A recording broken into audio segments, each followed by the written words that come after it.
El Señor les bendiga. Estamos aquí como cada día para compartir un pensamiento de la palabra del Señor. El día de hoy vamos a tomar el texto que se encuentra en el libro de Génesis, capítulo 26. Es el primer libro de la Biblia, Génesis capítulo 26. Y bueno, vamos a ver un poco lo que nos narra esta historia de este capítulo. Es extenso, pero vamos a saltearnos algunos versículos porque esto nos habla de la importancia de obedecer al Señor, también de la fidelidad de Dios, de que Dios cuando da su palabra, Él cumple esa palabra, y cómo el Señor bendice y prospera cuando nosotros enfrentamos la prueba a la manera de Dios y alcanzamos la victoria. Por eso leemos, ¿sí? Capítulo 26 del libro de Génesis, dice: después hubo hambre en la tierra, además de la primera hambre que hubo en los días de Abraham. Tal vez el que está viendo el video no sabe que Abraham, el padre de Isaac, vivió un momento de hambre en la tierra de Canaán muy complicado, y él tomó la decisión de ir a Egipto, donde allí había alimentos, pero a Dios esto no le agradó porque el Señor lo había llevado a esa tierra y él quería que confiara en Dios, que Dios le iba a suplir todas las necesidades, ¿sí? Y se fue Isaac a Abimelech, rey de los filisteos. Fíjese, Isaac no hizo lo del padre, no se fue a Egipto, se quedó en una tierra cercana a Canaán.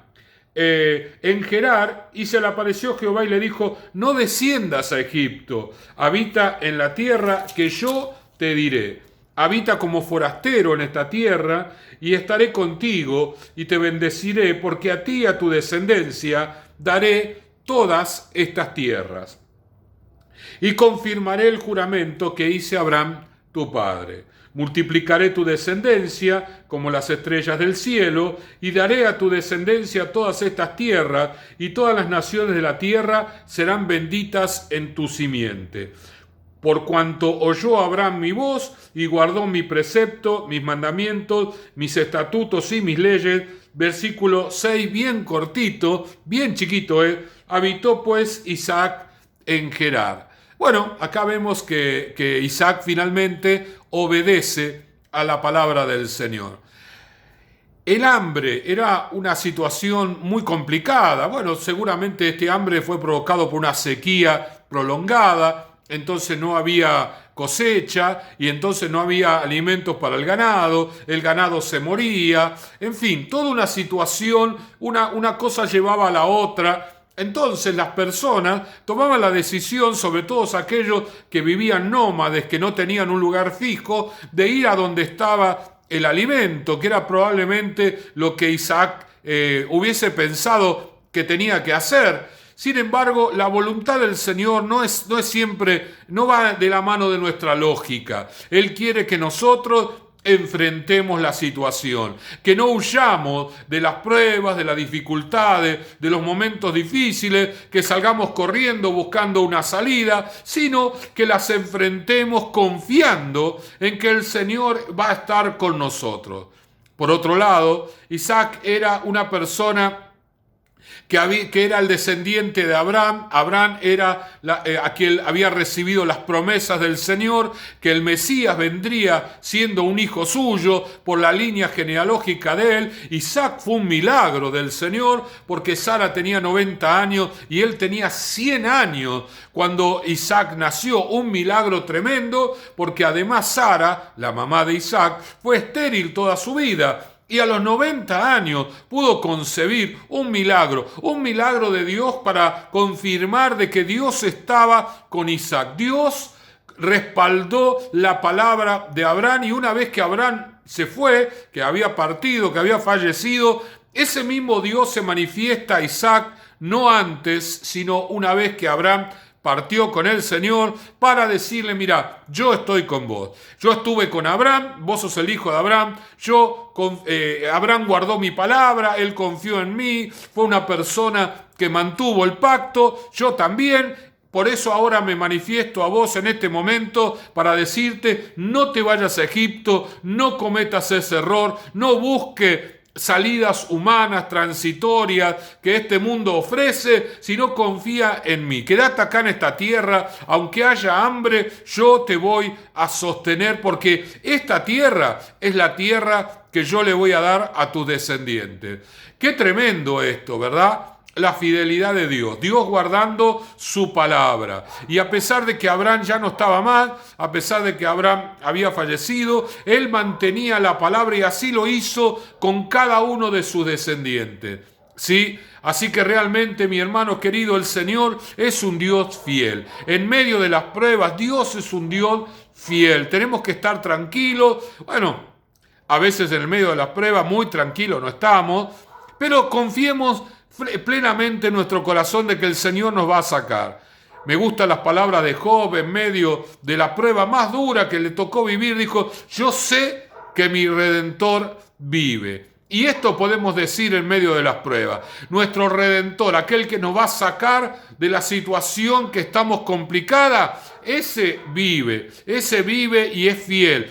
Está con nosotros, nos va a respaldar, nos va a ayudar y va a hacer milagros poderosos a favor nuestro. Yo les conté que Isaac fue tentado de alguna manera y el Señor le avisa que no vaya a Egipto, fue tentado de ir allí. Sin embargo, en el mismo capítulo, versículo 12, dice, y sembró Isaac en aquella tierra, la tierra que Dios le dijo que tenía que sembrar, ¿sí?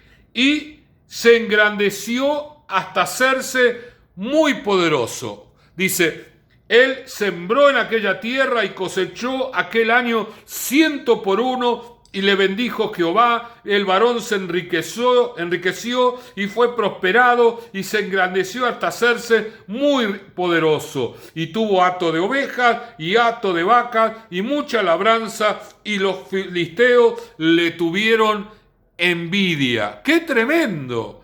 En la tierra de hambre, en la tierra de aflicción, él sembró conforme a la palabra del Señor y el Señor lo bendijo. Todo lo que sembró, él cosechó a 100 por 1. Es lo que más se puede sembrar. Es la bendición más grande. Y los animales. Y se hizo un hombre poderoso.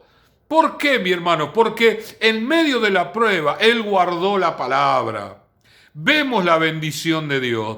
Vemos la bendición de Dios en la prosperidad. Claro, la prueba era un gran hambre. Sin embargo, el Señor le prosperó en el tiempo de aflicción. Porque para Dios no hay nada imposible. No es que Dios obra en el tiempo de la prosperidad y nada más. No, en el tiempo de la escasez, Dios te puede bendecir. Por eso los que estaban alrededor de él le tuvieron envidia.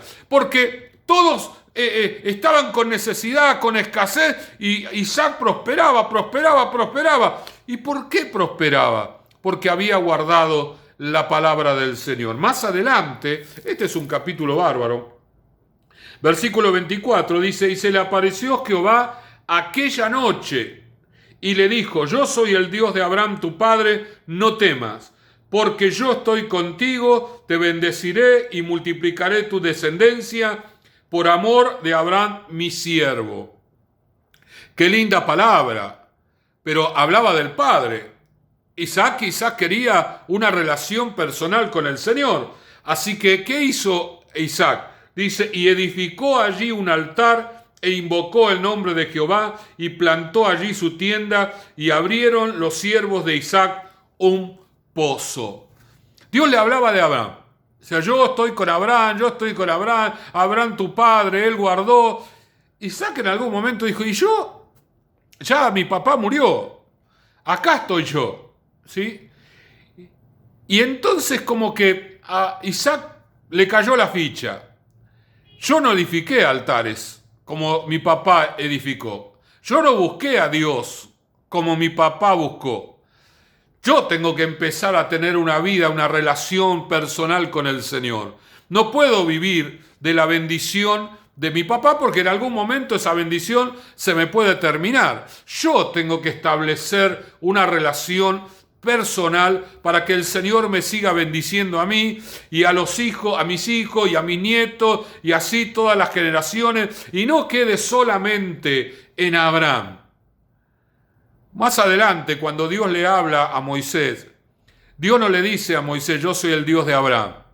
Dios le dice, yo soy el Dios de Abraham y el Dios de Isaac y el Dios de Jacob.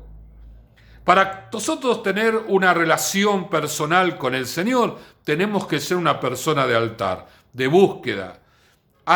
Isaac no se quedó con la prosperidad. Podía haber disfrutado de todo lo que Dios le había dado, pero él anhelaba una relación personal con el Señor. Se dio cuenta que Dios le hablaba de que la relación con él era a partir de su padre y no una relación personal. Por eso él comenzó a hacer lo que debía haber hecho hace mucho tiempo: empezar a levantar altares y buscar la presencia del Señor para que la bendición venga por él y no por su papá. Oramos al Señor. Gracias te damos en este día, Señor. Ayúdanos a levantar los altares personales, Señor. Que no vivamos de la bendición de otros, sino que empecemos a vivir con la bendición que tú nos das por nuestra vida contigo, Señor, nuestra relación personal contigo. Padre amado, en el santo y poderoso nombre de Jesús te lo pedimos. Amén, amén y amén. El Señor les bendiga.